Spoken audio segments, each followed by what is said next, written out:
मैं अरुण पाठक अनन्या एकेडमी के ऑनलाइन मंच पर आप सभी का स्वागत करता हूं। दोस्तों, लगातार पिछली क्लासेस की भांति आज थोड़ा हम लोगों ने बदलाव किया। गूगल मीट के स्थान पर आपकी अपार मांग थी कि सर इसको ऐप पर चलाइए, तो ऐप पर हम लेके उपस्थित हो चुके हैं। तो सभी जुड़ गए हैं, फटाफट जल्दी जल्दी जुड़ जाइए और अपनी उपस्थिति दर्ज कराइए। पता चलना चाहिए कि आप जुड़ गए हैं। देवेश मिश्रा, प्रेमा जी दिखाई दे रही हैं और सारे लोग जल्दी जल्दी आ जाइए। टॉपिक लेके मैं स्टार्ट होने जा रहा हूं। कल हमने आपसे कहा था कि आज हम अगले चरण में प्रवेश करेंगे, तो आज अगले चरण की शुरुआत होने जा रही है आप सभी की, और आप सभी एक्टिव रहिए इसमें। जैसा कि कल मैंने आपको ताम्रपाषाण काल की सामान्य चीजें सारी जानकारी दे दी, और उसके बाद कि अगली कड़ी में प्रवेश करेंगे। और कल भी मैंने आपसे शेयर किया था कि जो है ये जो दक्षिण भारत है, यहां पर ताम्रपाषाणिक अवस्था के बिना सीधे नवपाषाण काल के बाद लौह युग आ जाता। लौह युग सीधे डायरेक्ट प्रवेश कर जाता, और इस लौह युग को वहां की महापाषाणिक संस्कृति से जोड़ा जाता। महापाषाण है क्या, मेगालिथिक कल्चर है क्या, ध्यान से समझिए। महापाषाणिक संस्कृति, ये यही जानना बहुत जरूरी है बेटा, क्योंकि उत्तर भारत में जहां ताम्रपाषाण काल की अवस्था थी, वहीं पर दक्षिण, सुदूर दक्षिण में यह ताम्रपाषाणिक संस्कृति जुड़ जाती है। इसको इंग्लिश में मेगालिथिक कहते हैं। क्या कहते हैं? मेगालिथिक कल्चर, मेगालिथिक संस्कृति। ठीक है, तो मेगालिथिक कल्चर आपकी यहां से जुड़ जाती है। ओके, अब इसके जब समय की बात करते हैं तो इसका समय लगभग 1000 BC के आसपास से शुरू हो जाता। माने नवपाषाण काल के पश्चात दक्षिण भारत में नवपाषाण काल के पश्चात मेगालिथिक संस्कृति आ जाती है। दक्षिण भारत में नवपाषाणिक अवस्था के पश्चात यह संस्कृति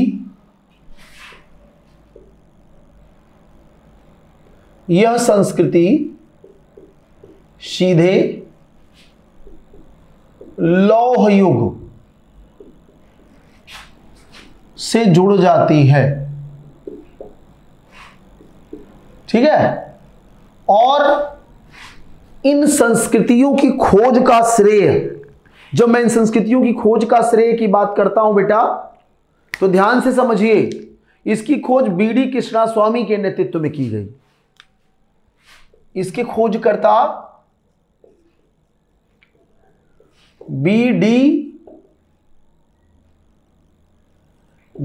कृष्णास्वामी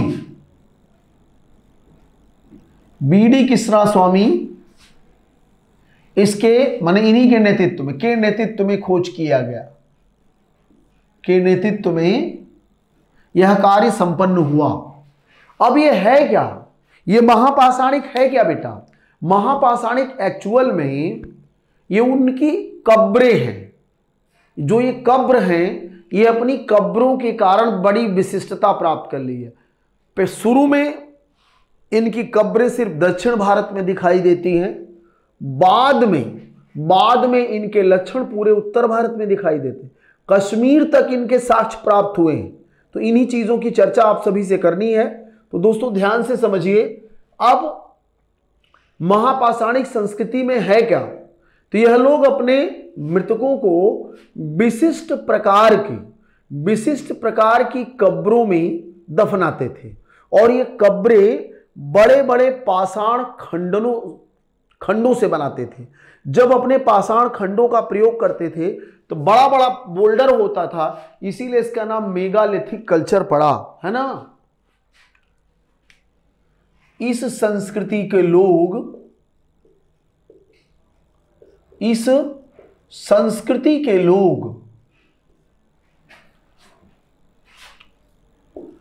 अपने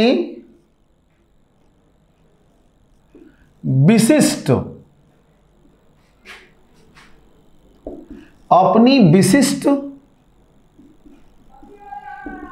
कब्रों के लिए जाने जाते हैं, के लिए जाने जाते हैं। यह लोग अपने मृतकों को स्पेशल प्रकार की कब्रें बनाकर दफनाते थे और इन कब्रों से सामान्य आवश्यकताओं की सारी वस्तुएं तो मिली ही मिली है, साथ ही साथ इन कब्रों से लोहे के औजार भी मिले हैं। इससे ये जानकारी मिलती है कि शायद इनका जो मृत होने के बाद भी यह विश्वास था कि आत्मा के साथ ये चीज़ें होनी चाहिए। कहते हैं जो कब्रें थी इनमें खाने पीने की वस्तुएं, अनाज के साथ साथ सुरक्षात्मक उपकरण, लोहे के बर्छे प्राप्त हुए हैं। तो यही इनकी संस्कृति की सबसे बड़ी विशेषता मानी जाती है। तो आइए इनके कब्रों की चर्चा करते हैं बेटा, कहाँ कहाँ से इनकी कब्रें मिली हैं, है ना, और कितने प्रकार की कब्रें मिली हैं। तो मैं सबसे पहले आपको इनके कब्रों की प्रकार आपको बताते हैं, ठीक है। तो अब इसकी एक विशेषता ये है, देखिए जैसे मान लीजिए ये इनकी क्या है, ये महापाषाणिक संस्कृति की विशेषता है। और दूसरी विशेषता क्या हो सकती है, अब इनकी दूसरी विशेषता है लाल काले मृदभांड, मैंने कृष्ण लोहित मृदभांड, लाल काले मृदभांड, कृष्ण लोहित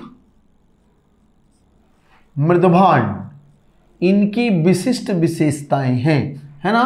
अब रही बात इनकी विशेष प्रकार की कब्रें कौन कौन सी हैं, है ना, विशिष्ट कब्रें। तो विशिष्ट कब्रें कौन कौन सी हैं, तो देखिए मेनहिर,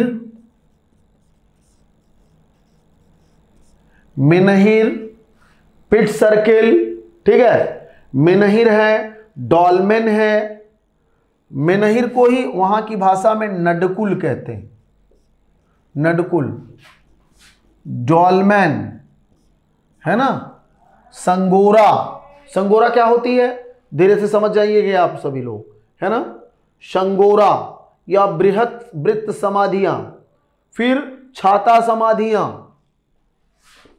संगोरा या वृत्त समाधियां, इसी को कैन सर्कल कहते हैं, क्रैन सर्कल, कैन सर्कल, ठीक है, अम्ब्रेला सर्कल, अम्ब्रेला,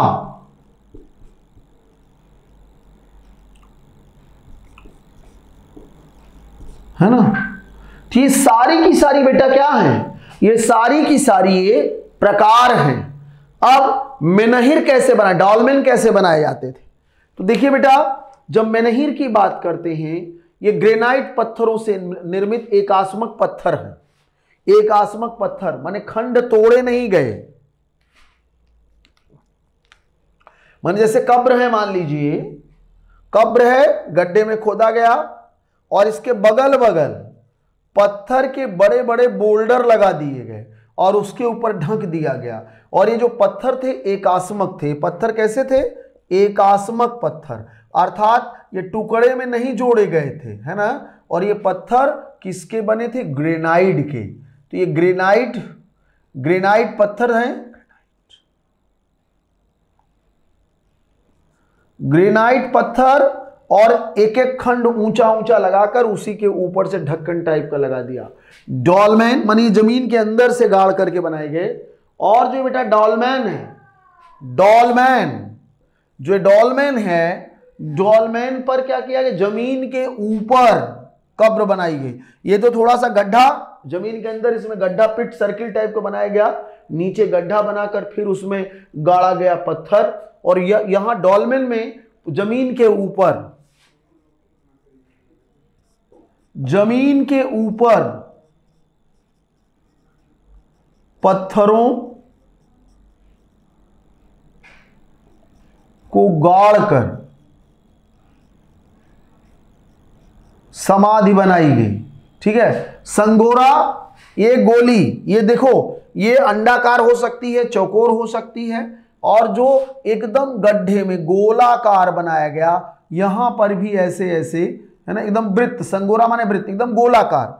और ये देखिए, ये अंडाकार और चौकोर होती थी, जबकि संगोरा एकदम गोलाकार। इसमें भी पिलर गाड़ कर ऊपर से ढक्कन लगाया जाता था। ठीक है, ये पिलर गाड़ गाड़ के ऊपर से इनमें ढक्कन लगा दिया जाता था और इसी में गढ़ा जाता था। अम्ब्रेला छाता के आकार की, ऐसे छाता के आकार की जो कब्रें बनाई गई, माने इसमें भी ऐसे गाड़ के बनाया गया, ये अम्ब्रेला से, और इसी में दफनाया गया। ठीक है, और सबसे मजेदार बात यह है कि इनमें मृतकों की आवश्यकता, माने जो जीवन के आवश्यक वस्तुएं, उपभोग की सारी आवश्यक वस्तुएं इसमें होती थी।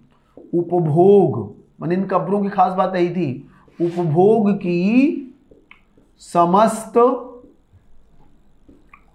आवश्यक वस्तुओं के साथ साथ क्या प्राप्त हुआ है? लोहे के बर्छे सुरक्षात्मक दृष्टिकोण में, है ना। तो ये बड़ी विशिष्टता है दक्षिण भारत के मेगालिथिक कल्चर की, और जिसका समय बेटा लगभग 1000 BC से शुरू माना जाता है, और ये नियर अबाउट लगभग 600-500 BC तक इनका सिस्टम मिलता है। तो ये बात आपको समझ में आ रही इतनी यहां तक। अब आपको मैं ये बताता हूं कि कौन सी चीजें कहां, माने कुछ खास एविडेंस हैं कहां से प्राप्त हुई। इतना क्लियर हो गया। अब इसे मैं मिटाऊंगा, आप स्क्रीनशॉट ले लिए जल्दी से। ओके,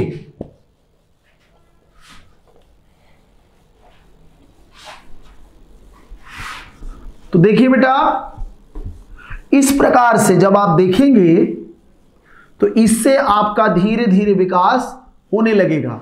और जो एग्जाम में क्वेश्चन आता है महापाषाणिक संस्कृतियों का, ये लौह युग से जुड़ी होती हैं, है ना। माने महापाषाणिक संस्कृति की विशेषताएं क्या हैं? तो इनकी विशिष्ट प्रकार की कब्रें हैं, लोहे का प्रयोग है ना, और पुनर्जन्म में विश्वास है। ये सारी चीजें इनके साथ जुड़ी हुई हैं। तो इनके प्रमुख स्थल कौन कौन से हैं ये मैं आपको बता दूं। एक बेटा देखिए, जैसे ब्रह्मगिरी, मास्की, पुडुकोट्टी, चित्तल, शानूर, ये सब प्रमुख स्थल हैं। महापाषाणिक संस्कृति के प्रमुख स्थल, सबसे प्रमुख स्थल है चित्तल, है ना। चित्तल जो कर्नाटक में स्थित है बेटा, चित्तल सबसे महत्वपूर्ण स्थल है।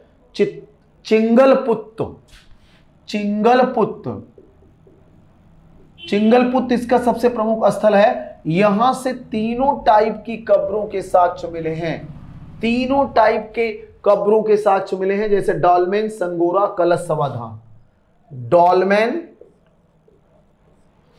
संगोरा एवं कलश समाधान। कलश समाधान अभी कल ही आप सभी को बताया हूं मैं। इतनी बात क्लियर हो रही है? डॉलमेन, संगोरा, कलश समाधान, इन तीनों के साक्ष्य प्राप्त हुए, तीनों के साक्ष्य प्राप्त हुए हैं। तो आपको ये बेहतर जानकारी इसी से समझ में आ जाएगी। इसके अलावा चिंगलपुत्त के अलावा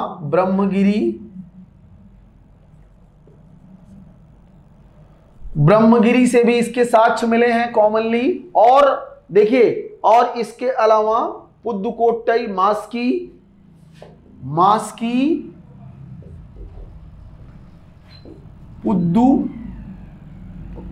पुडुकोट्टई, कोट्टई, है ना। तो आदि इन स्थलों से ये सारे के सारे साक्ष्य मिले हैं। और इसके अलावा बेटा, इसके अलावा जब मैं बात करता हूं तो ये बड़ी महत्वपूर्ण बात यह है कि इनका जो स्थान है, नागार्जुन कोंडा, अमरावती, है ना, अदिल चल्लूर, इन सारे स्थलों से भी मिले, केरल से भी प्राप्त हुआ। ठीक है, अब थोड़ा सा आपको कुछ बातें और बताना चाहता हूं। जैसे इसमें कहां से कौन सी कब्रों में क्या रखा हुआ मिला है। तो माचड़ एक जगह है बेटा केरल में, माचड़, माचड़ केरल। इस केरल से बेटा चक्की के साक्ष्य मिले, चक्की के साक्ष्य, ठीक है। इसके अलावा ऐसे ही जब मैं साक्ष्यों की बात करता हूं तो एक माने महाराष्ट्र का स्तर बेटा महुर झारी, महुर झारी, महुर झारी माने कब्रें ऐसे मिली हैं कि ऐसे युग में ये स्थिति है कि जहां से घोड़े की हड्डियों के साक्ष्य मिले हैं। तो महाराष्ट्र में महुर झारी एक जगह है बेटा जहां की कब्र से मनुष्य के साथ घोड़े की अस्थियां प्राप्त हुई हैं, मनुष्य के साथ घोड़े की अस्थियां प्राप्त हुई हैं, है ना। तो ये बहुत बड़ा संकेत है। आपने इंसान के साथ कुत्ता दफनाया हुआ साक्ष्य पाया नवपाषाण काल में बुर्जाहोम से, और यहां महुरझारी महाराष्ट्र का है जहां से इंसान के साथ घोड़े की अस्थियां प्राप्त हुई हैं, अर्थात घोड़ा पालतू यहां पर बना लिया गया। तो ये अपने आप में कहीं ना कहीं संकेत दे रहा है विशिष्टता का। समाज में कुछ विशिष्ट वर्ग डेवलप हो रहे थे जिनकी अपनी एक हैसियत थी और वह घोड़े वगैरह भी पालना शुरू कर दिए थे। तो वैसे भी घोड़े पालने का जो साक्ष्य है वो आर्य सभ्यता से जोड़ा जाता है। विशेषकर कहा ही जाता है कि वैदिक कालीन आर्यों के पास घोड़े थे। तो विशेष करके उत्तर वैदिक काल में घोड़ों की अधिकता पर्याप्त थी। तो ऐसा यहां पर भी, और उत्तर वैदिक काल का समय क्या है, लगभग 1000 बीसी है। तो इसी प्रकार से इसका भी समय 1000 बीसी के बाद का ही है। कहीं कहीं तो इसके साक्ष्य फर्स्ट सेंचुरी तक पाए जाते हैं, लेकिन इसका सबसे जो एवरेज साक्ष्य है वो है 500 बीसी तक, ठीक है। तो जो उत्तर भारत में 6ठी शताब्दी ईसा पूर्व का समय है और यहाँ पर महापाषाणिक संस्कृति का समय है। उत्तर भारत में 6ठी शताब्दी ईसा पूर्व के दौरान मगध का उत्कर्ष होता दिखता है, और इसी दौरान दक्षिण भारत की महापाषाणिक संस्कृतियों के इलाके में संगम युग का साक्ष्य मिलने लगता है। संगम संस्कृति, तो संगम संस्कृति क्या है, ये सब बात की चर्चा है, बाद में बताएंगे। अभी बस आपको इन चीजों को ध्यान देना है थोड़ा सा। अब आते हैं हम उत्तर में। आपको उत्तर में माने और ऐसे जगह हैं, जैसे आपको मैं बताऊं कश्मीर घाटी में भी इसके साक्ष्य प्राप्त होने लगे हैं। अब जब कश्मीर घाटी की बात आती है तो जिन उत्तर माने नवपाषाणिक स्थलों से आपको सामान्य साक्ष्य मिले हैं, उन्हीं के आसपास के इलाकों में ये महापाषाणिक संस्कृति के साक्ष्य मिलने लगते हैं। वैसे भी वो क्या है, पहाड़ी इलाका है, पत्थरों की वहां भी कमी नहीं है, और ये सुरक्षात्मक दृष्टिकोण से, जहां मिट्टी कम बर्फ ज्यादा है, वहां सुरक्षात्मक दृष्टिकोण से पत्थर से घेरा बनाकर कब्र की सुरक्षा करके मृतकों को दफनाया गया है। एक विशिष्ट परंपरा यहां पर दिखाई देती है जो भारतीय इतिहास में बड़ा महत्वपूर्ण माना जाता है। रही बात इस महापाषाणिक संस्कृति के कल्चर की, तो कल्चर इनकी सामान्यतः जिस प्रकार से आपने ताम्रपाषाण काल पढ़ा ग्रामीण कल्चर, उसी प्रकार से दक्षिण भारत में महापाषाणिक संस्कृति का जो संबंध है बेटा, ये ग्रामीण संस्कृतियों के विकास से है। ग्रामीण संस्कृतियों का दक्षिण भारत में विकास, ये खास बात है, आपको समझना होगा। किस जगह पर, यहां पर, ठीक है। कहां पर, दक्षिण भारत में। तो दक्षिण भारत में के इन महापाषाणिक संस्कृतियों के साथ ग्रामीण संस्कृतियों का उदय का साक्ष्य जोड़ा जाता है। यह लोग भी विभिन्न प्रकार के अनाज उपजाते थे। जैसे मैं दक्षिण की बात करूं तो दक्षिण में विशेष करके रागी, कुल्थी, है ना, रागी, कुल्थी, ये सारी चीजें उगाए जाने के साक्ष्य इसी कल्चर से प्राप्त हुए, ठीक है। तो अब किसी बच्चे को और कुछ डिस्कशन करना है तो कर सकता है, कमेंट्स करिए, मैं जवाब दूंगा आपको, मैं जवाब आपको दूंगा, है ना। महुरझारी बड़ा महत्वपूर्ण है। यहां से लोहे के भी साक्ष्य मिले बेटा, लोहे के। वैसे भी पूरे जितने भी महापाषाणिक संस्कृतियां हैं ये लोहे से ही जुड़ी हुई हैं। और इसमें कोई कमेंट्स आपका अगर है, कुछ क्वेश्चंस आप करना चाहते हैं, कुछ डिस्कस करना चाहते हैं तो कमेंट्स करिए आप। कोई कमेंट्स आ रहा, ठीक है ना सब? समझ रहे हैं सब, कोई समस्या नहीं। तो अब आपको क्या समझना है, माने 3 चीजों पर विशेष, 4 चीजों पर ध्यान दीजिए। दक्षिण भारत की ताम्र पाषाणिक अवस्था के स्थान पर वहां सीधे लौह युग आया। किस संस्कृति से? महापाषाणिक। कौन सा ऐसा स्थल है जहां से 3 प्रकार के समाधान के साक्ष्य मिले हैं? डॉलमेन, संगोरा, कलश समाधान। तो डॉलमेन में आपको बताया जमीन के ऊपर पत्थर गाड़ कर कब्र बनाना। संगोरा हमने आपको बताया वृत्त सर्कल। कलश समाधान हमने पिछली क्लास में शेयर किया कि घड़े में रख करके अपने मृतकों को दफनाना, है ना, घरों के आंगन में दफनाना, है ना। अन्य साक्ष्य कई जगहों से मिले हैं, लेकिन खास मैंने चर्चा की, जैसे माचड़, केरल का एक जगह माचड़ मिला है जहां से आटे की माने गेहूं पीसने की चक्की का साक्ष्य मिला है ना। पाटा तो आज जैसी मशीन वाली चक्की मत समझो, हाथ से जो जांता कहा जाता था वो चलाने का साक्ष्य बने। कुल मिलाकर के पत्थर के बने हुए पाटे मिले हैं जो चक्की का काम करते हैं। अब महाराष्ट्र के महोरझारी में घोड़े की हस्तियां प्राप्त हुई हैं। लोहा हर जगह से, लोहा कॉमन है, ठीक। तो इस प्रकार से ये ताम्र पाषाणिक अवस्था का मैंने समापन किया। अब इसके पश्चात जो अगली कल्चर प्रवेश होगी, है ना, अगली कल्चर अब आपको प्रवेश करना है सीधे सैंधव सभ्यता में। कहां प्रवेश करना है आपको? सिंधु घाटी की सभ्यता की जानकारी अब आपको लेनी है, ठीक है। तो यहां तक कोई इशू, किसी बच्चे को किसी भी प्रकार से समस्या हो तो बात कर लें। सारे बच्चे जल्दी जितने भी लोग लाइव हैं वो अपनी बात कमेंट में कह सकते हैं यदि उन्हें लगता है कि उन्हें डिस्कशन करना है किसी चीज से, ठीक। तो बिल्कुल एकदम क्लियर है मैसेज आपका कि आप समझ चुके हैं, इसमें कोई दिक्कत आपको नहीं है। Very good. तो अब मैं इसे हटा रहा हूं, स्क्रीनशॉट आप लोग ले लीजिए। और वैसे कमेंट करना सीखिए आप लोग। अभी पढ़ाई में भी आप नए लग रहे हैं, यहां पर टेक्निकल यूज नहीं कर पा रहे हैं।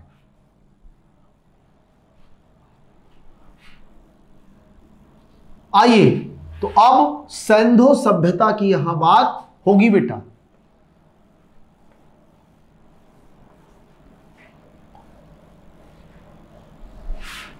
अब आप सभी लोगों को शीघ्र ही जो है, सारे लोग का, जितने लोग का एडमिशन हो चुका होगा, अब उनको धीरे धीरे पीडीएफ फाइल भिजवाना शुरू करूंगा। टॉपिक के कॉन्सेप्ट क्लियर हो जाए, इसके पश्चात थोड़े टुकड़े में आपको पीडीएफ भिजवाना शुरू करूंगा, ठीक है। तो इससे आपके पास और मैटर इकट्ठा हो जाएगा।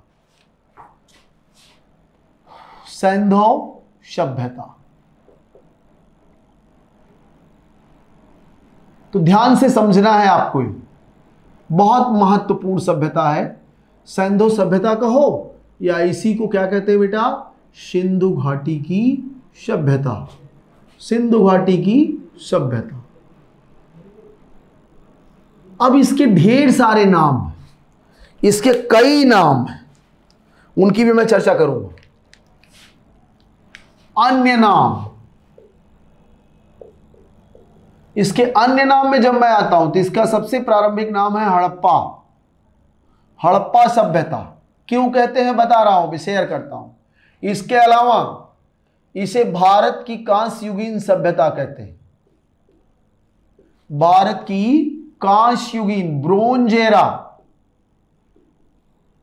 कांस्य युगीन सभ्यता है ये। इसी प्रकार इसको भारत की प्रथम नगरीय सभ्यता कहते हैं, ठीक है।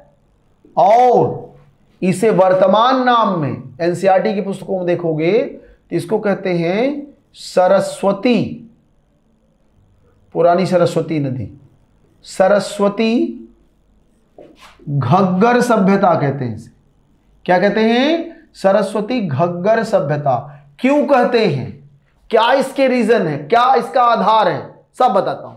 अब सबसे पहले इसका समय देख लो यार। समय तो लगभग इसका जो समय पूरा का पूरा माना जाता है 3500 बीसी से 1500 बीसी के आसपास इसके एविडेंस खोजे जाते हैं, इसके मिले हुए हैं। और इसमें पूरी की पूरी अवस्थाएं हैं, पूरी की पूरी अवस्था से तात्पर्य सैंधव सभ्यता की कुल 3 अवस्थाएं या किसी भी संस्कृति की 3 अवस्थाएं होती हैं। तो देखिए, पूर्व हड़प्पा या पूर्व सैंधव, प्री सैंधव, इसका समय 3500 से लगभग बेटा सामान्यतः इसका समय 3500 से 2500 के आसपास माना जाता, या कुछ किताबें आपको 2300 बीसी भी दे देंगी। तो 2300 से आपका कॉन्सेप्ट क्लियर रहेगा। पूर्व सैंधव अवस्था, इसमें ग्रामीण संस्कृतियों के साक्ष्य भी मिलते हैं और इसी आधार पर इनका डेवलपमेंट होता दिखाई देता।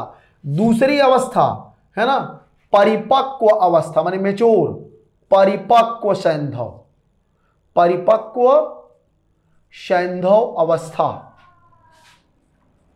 ठीक है। ये समय कुछ किताबें 2350 से, कुछ किताबें 2300 से, लगभग 1700 बीसी मानी जाती, ठीक है। अब इसकी तीसरी अवस्था उत्तरवर्ती सैंधव, उत्तरवर्ती या परवर्ती, परवर्ती सैंधव अवस्था, ठीक है। इसका समय लगभग 1700 से 1500, माने पतन का काल है ना। ये कौन सी अवस्था मानी जाती? पतन की अवस्था। इसी में आपको जानकारी के लिए बता दें कि पश्चिमी उत्तर प्रदेश में इसी दौरान थोड़े बहुत सामान्य से रुचि, क्या है बेटा? देवेश मिश्रा क्या कह रहा बेटा?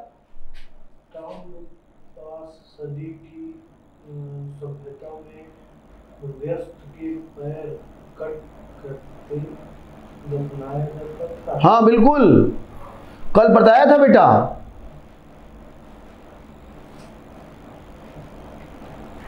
संघोरा सावधान को फिर से बता दें। हाँ, इतनी देर में तो अच्छा, हमको लगा नेटवर्क की प्रॉब्लम है बच्चों को, है ना बेटा। संगोरा वृत्त सर्कल है बेटा, वृत्त। छोड़ो, थोड़ा सा बता दे रहा हूं, बाकी इसको तो अभी शेयर ही करूंगा मैं आप सभी से।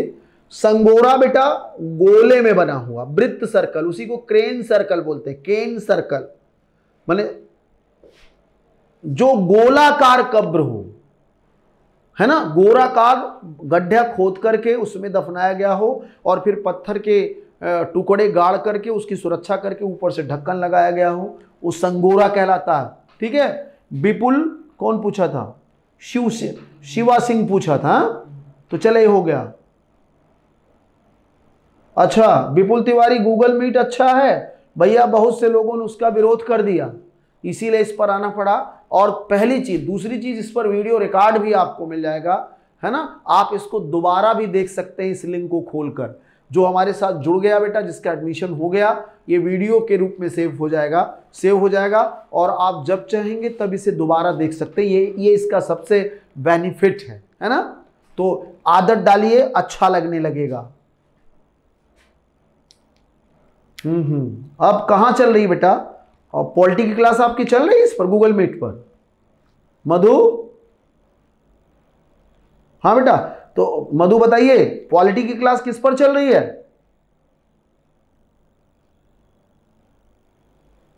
चलो, और देवेश मिश्रा जी बेटा, आपका भी मैं जवाब दे रहा हूं, है ना।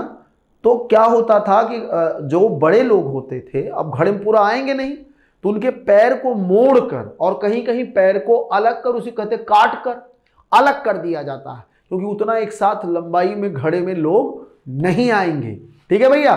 तो इसीलिए उनके पैर को मोड़कर उल्टा अथवा अलग कर धड़ से फिर घड़े में रख करके अपने मृतकों को अपने घरों के आंगन में ही दफनाते थे। ये एक जगह बनाई जाती, जो भी कच्चे घर बनते थे इतना बड़ा बनाया जाता, जगह की कमी तो थी नहीं पहले, है ना। तो उसमें इतना जगह बनाया जाता था कि अपने पूर्वजों को कहीं बाहर नहीं बल्कि वहीं रखते थे, ठीक है भैया। हाँ, तो जब पॉलिटिकल चल रही है तो फिर ये कैसे नहीं चलेगी बेटा मधु? ये भी तो यही चलेगी ना फिर, और इसके वीडियो भी आपके रिकॉर्ड हो जाएंगे, ओके। और कुछ बच्चे भी डिमांड कर रहे थे, आप लोग मान लीजिए संतुष्ट थे इससे, लेकिन और बच्चे भी डिमांड कर रहे थे, उसे बोलने के लोगों को मौका। तो लिखिए इसमें ना, इसमें कमेंट लिखिए, बस बोल नहीं पाएंगे आप लोग, कमेंट लिखिए, क्या दिक्कत। चलिए कमेंट लिखिए, आदत डालिए। तो बेटा ये समझिए बात को। अब ये हमने आपको बता दी हड़प्पा की 3 अवस्थाएं। एक में शुरुआत जहां इनका स्तर ग्रामीण वाला था, धीरे धीरे विकास कर, अभी कौन कौन सी पूर्व सैंधव अवस्थाएं हैं उनको मैं शेयर करता हूं, है ना।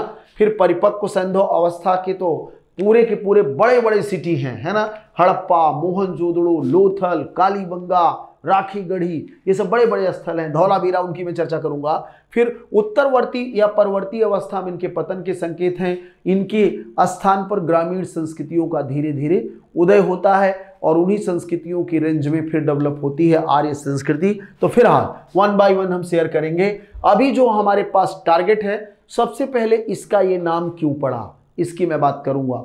तो सबसे पहले बेटा आपको ध्यान रखना है कि हड़प्पा सभ्यता नाम पड़ने का मूल कारण यह है कि इस सभ्यता का खोजा गया पहला स्थल कौन सा है, हड़प्पा है। तो प्रथम खोजा गया नगर हड़प्पा। कैसे, इसके बारे में सर्वप्रथम जानकारी किसने दी, सर्वप्रथम इसकी जानकारी किसने दी, तो बता रहा हूं। अच्छा देवेश मिश्रा नाम से तुम्हारा सेव है बेटा, यहां हमको लग रहा है कि आपका नाम गलत सेव हो गया है ना। चलिए रेखा जी, इसको सही करा लिया जाएगा। ग्रुप में जो नंबर डाला गया उसमें देवेश मिश्रा नाम से आपका नंबर सेव हो गया। देवेश मिश्रा आपके घर वर वाले किसी का तो नाम नहीं है। चलिए नाम चेंज करवा दिया जाएगा।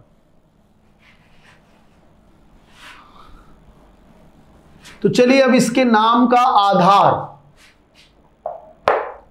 देखिए भाई। हड़प्पा सर्वप्रथम खोजा गया नगर, यही है। अब इसकी हिस्ट्री क्या, किसने खोजा, तो 1826 एडी में, क्वेश्चन बहुत बार आया है। 1826 एडी में चार्ल्स मैसन ने सर्वप्रथम इस टीले की जानकारी दी थी, है ना, जानकारी दी थी सर्वप्रथम। उसके बाद, है ना, उसके बाद जब इस हड़प्पा क्षेत्र में, यह है कहां, ये पंजाब में है। कौन वाला पंजाब, पाकिस्तानी पंजाब। पाकिस्तानी पंजाब प्रांत में रावी नदी के तट पर स्थित है। पाकिस्तानी पंजाब प्रांत में रावी नदी के तट पर यह स्थित है। ठीक है बेटा। तो वहां पर रेलवे लाइन बिछाई जा रही थी, अंग्रेजों के समय में रेलवे लाइन बिछाई जा रही थी, सर्वेक्षण चल रहा था। तो ये टीला मिला, जैसे गांव में नाम आप सुनते भीटा, भीटा टाइप का प्राप्त हुआ। तो चार्ल्स मैसन ने सूचना दी कि यहां कोई ऐसा लग रहा है जैसे खंडहर है। फिलहाल उस पर उस समय ध्यान सरकार ने नहीं दिया। फिर जब रेलवे ट्रैक बिछाने की बात आई तो वह उसी एंगल में टीला पड़ रहा था। तो अब उसकी खुदाई शुरू की गई कि यदि यह नेचुरल पहाड़ है, नेचुरल पर्वत है, तब तो रेलवे ट्रैक बिछाया जा सकता। और यदि वास्तव में खंडहर है, कोई नीचे दीवार है या कुछ बना हुआ है, तो निश्चित है तो वहां पर रेल लाइन बिछाना संभव नहीं था। तो इसीलिए उसका सर्वेक्षण के पश्चात खुदाई शुरू हुई। तो विलियम बंटन बंधुओं ने यहां से चौकोर ईंटें प्राप्त की, है ना। 1853 के आसपास यहां पर चौकोर ईंटें प्राप्त हुई और थोड़ा सा और खुदाई करने पर पूरी की पूरी एक दीवार प्राप्त हो गई। तो इससे डिसाइड हो गया कि यहां कोई ना कोई सभ्यता दबी हुई है। ठीक है। अब उसके पश्चात 1872 और 73 एडी में, 1872-73 एडी में भारतीय पुरातत्व के प्रथम महानिदेशक या इंडियन आर्कोलॉजी के founder, father of the Indian archaeology किसे कहते हैं, फादर ऑफ इंडियन आर्कोलॉजी कहते हैं कनिंघम अलेक्जेंडर, है ना, अलेक्जेंडर कनिंघम, है ना, भारतीय पुरातत्व के जन्मदाता और पितामह कहे जाते हैं ये। ठीक है बेटा। तो कहने का तात्पर्य है कि इनके बारे में कहा जाता है कि इन्होंने उसका पूरा विस्तृत सर्वेक्षण किया और सर्वेक्षण करने के पश्चात ये कहा कि यहां कोई ना कोई सभ्यता है और इसका अब कोई माने इन्हें नुकसान न पहुंचाए। इसके पश्चात बेटा 1921 एडी में दयाराम साहनी, माधो स्वरूप वत्स, दयाराम साहनी और माधो स्वरूप वत्स के नेतृत्व में 1921 एडी में तत्कालीन महानिदेशक जॉन मार्शल के नेतृत्व में इस स्थल का उत्खनन कार्य कराया गया और उसके पश्चात लगभग 150 हेक्टेयर क्षेत्रफल में फैली इस विस्तृत सभ्यता की जानकारी प्राप्त हुई, जिससे इसका जो नाम रखा गया कि भैया इस पूरी सभ्यता का नाम, सबसे पॉपुलर नाम हड़प्पा होना चाहिए, क्योंकि इसकी सर्वप्रथम जानकारी इसी के आसपास प्राप्त हुई है। लेकिन आपको जानकारी के लिए मैं बता दूं, इसके बाद जो स्थल खोजे गए इस सभ्यता के साक्ष्य के रूप में, वो ज्यादातर सिंधु नदी की घाटी में मिले। सिंधु नदी का जैसे बड़े बड़े स्थल, मोहनजोदड़ो सिंधु नदी के घाटी में मिला, चाहुंदड़ो वहीं मिला, है ना, कोटदीजी उसी के आसपास मिला। तो ढेर सारे स्थल सिंधु नदी घाटी में खोजे गए। इसी से इसका नया नाम प्रस्तावित कर दिया गया, सैंधव सभ्यता या सिंधु घाटी की सभ्यता। तो माने बाद में अधिकांश स्थल सिंधु नदी की घाटी में खोजे जाने के कारण इसका नाम क्या हो गया बेटा, सैंधव सभ्यता हो गया। अब इसके पश्चात इसी सभ्यता के जब एविडेंस खोजे जाने लगे, तो इन एविडेंसों की मैं बात करूं, इसी में पहली बार इंडिया में ब्रॉन्ज का प्रयोग दिखता। क्या दिखता बेटा, ब्रॉन्ज। देखिए ब्रॉन्ज माने ब्रॉन्ज बना किससे, तांबा पहले से ही हमारे पूर्वज यूज कर रहे थे, इसी में अफगानिस्तान वगैरह से इनको मिली एक धातु। क्योंकि माइंड बड़ा प्रैक्टिकल, मानव हमेशा कुछ न कुछ बेटा करता रहता है विकास के लिए, कभी कभी उसमें निराशा हाथ लगती है। जैसे अभी भी आपको पता होना चाहिए, पता भी होगा कि अभी भाई भारतीय वैज्ञानिकों ने जो है बहुत बड़े लेवल पर चंद्र मिशन चलाया, लेकिन पहला माने उसके दक्षिणी ध्रुव पर, चंद्रमा के दक्षिणी ध्रुव पर अभी कोई नहीं पहुंचा। तो ये माने हमारा चंद्रयान वहां भेजे जाने का प्रयास हुआ, अंतिम क्षण में हम सफल नहीं हो पाए। फिर हमारा प्रयास जारी है, फिर हम करेंगे। तो मानव प्रैक्टिकल करता रहता है। तो प्रैक्टिकल करते करते तांबे में टिन मिलाया। क्यों मिलाया, क्योंकि जो तांबा धातु है बेटा बड़ी फ्लेक्सिबिलिटी है, लचीला है। तो उसके जो औजार और हथियार बनाए जाते थे वो बड़े फ्लेक्सिबल, मुड़ जाया करते, हार्डनेस नहीं थी। क्योंकि लोहा इनको जानकारी थी नहीं, इन्होंने क्या किया, इसमें एक नई धातु मिलाया, टिन। जब इन्होंने टिन मिलाया तो उसका जो रिएक्शन आया वो हार्ड हुआ। तो इसी तांबे और टिन के सम्मिश्रण से जो नई धातु मिली उसे कहते हैं कांसा। हालांकि कांसा आज तांबे में पीतल मिलाकर भी बनाया जा रहा है, लेकिन हमारे सैंधव पूर्वज तांबे में टिन मिला करके उसका निर्माण किया। तो जिस युग में पहली बार कांसे के बने उपकरणों का प्रयोग हुआ उसे कौन सी सभ्यता कहते हैं, कांस्य युगीन सभ्यता कहते हैं। कौन सभ्यता बेटा, कांस्य युगीन। अब आइए, माने क्यों नाम है, मैं नाम को वेरिफिकेशन कर रहा हूं, क्लेरिफिकेशन कर रहा हूं। अब आइए, यह प्रथम नगरी सभ्यता क्यों कही जाती, यह प्रथम नगरी सभ्यता क्यों कही जाती, क्योंकि भारत में पहली बार प्लान्ड सिटी, वेल मेंटेन, जिसे कहते हैं स्मार्ट सिटी आज की भाषा में, उस समय की पहली प्लान्ड सिटी यहीं दिखती है। दुनिया की समकालीन सभ्यताओं में सबसे वेल मेंटेन सिस्टमैटिक सिंधु घाटी की सभ्यता बसी थी। कैसे, मैं दिखाना चाहता हूं। जितने भी नगर मिले हैं लगभग चौकोर बसे हुए, देखिए, और अधिकांश सिटी, धौलावीरा को छोड़कर अधिकांश सिटी बेटा दो भागों में बटे हैं, दो भागों में। एक थोड़ा ऊंचाई पर स्थित क्षेत्र को गढ़ी क्षेत्र कहा जाता है। क्या कहा जाता है, गढ़ी क्षेत्र। और इसके निचले पर जो सम्मिलित क्षेत्र है ये निचला, ये थोड़ा ढलान पर, एक साथ ही बना रहता था निचला क्षेत्र भी, लेकिन ये निचले थोड़ा सा नीचे होता था और ये ऊंचाई पर। और देखो जो गढ़ी क्षेत्र है इसका विभाजन चेसबोर्ड पद्धति पर, माने चेसबोर्ड जैसे बनता है इस प्रकार से थोड़ा चौड़ा किया गया था, सड़कों के द्वारा। किसके द्वारा काटा गया, सड़कों के द्वारा। निचला इलाका थोड़ा और कंजेस्टेड सड़कें बना करके काटा गया, ठीक है। और सुनिए, सड़कों का जाल बिछ गया एकदम, इसी को बोलते हैं चेसबोर्ड पद्धति या ग्रिड सिस्टम या नेट सिस्टम, है ना। सड़कों द्वारा पूरे एरिया को ऐसे ऐसे मोहल्लों में बांट दिया गया। तो ये जो गढ़ी क्षेत्र था, यहां तो बड़े बड़े मकान मिले, क्योंकि भाई लगता है कि यह वीआईपी क्षेत्र था। यहां पर प्रशासनिक आवास, बड़े बड़े या राजाओं के मंत्रियों के आवास हो सकते हैं। ये बड़ा इलाका था और ये छोटे छोटे, यहां छोटे छोटे मकान जैसे घनी बस्तियां प्राप्त हुई हैं इन सारे क्षेत्रों में। ठीक है, तो ये मुझे ये बताना था कि हड़प्पा के नगर देखो वेल प्लान्ड सिस्टमैटिक बसे हैं, चाहे वो निचला इलाका हो अथवा ऊपरी इलाका हो। अब यही नहीं, सड़कों के किनारे बेटा यहां पर क्या लगाया गया था? नालियां, वेल मेंटेन्ड ड्रेनेज सिस्टम। यही विश्व की सबसे अनोखी बात है। इनकी समकालीन मेसोपोटामिया की जो सभ्यता है बेटा, इनकी समकालीन जो मेसोपोटामिया की सभ्यता है, वहां पर भी इतना वेल मेंटेन तरीके से नगर नहीं बसाया गया। और ये नालियां ढकी हुई बनाई गई, ढकी हुई नालियां। तो यही तो शहरीकरण है। आज कुछ और थोड़ी है भैया स्मार्ट सिटी में, यही तो है वेल मेंटेन तरीके से उसे बनाना, पानी माने जल निकासी की अच्छी व्यवस्था करना। आज थोड़ा टेक्नोलॉजी बेहतर हो गई है तो अंडरग्राउंड चीजें बना रहे हैं, है ना, पाइप डाल दे रहे हैं, वहां पर नाली बनाएगी, ढकी नालियां।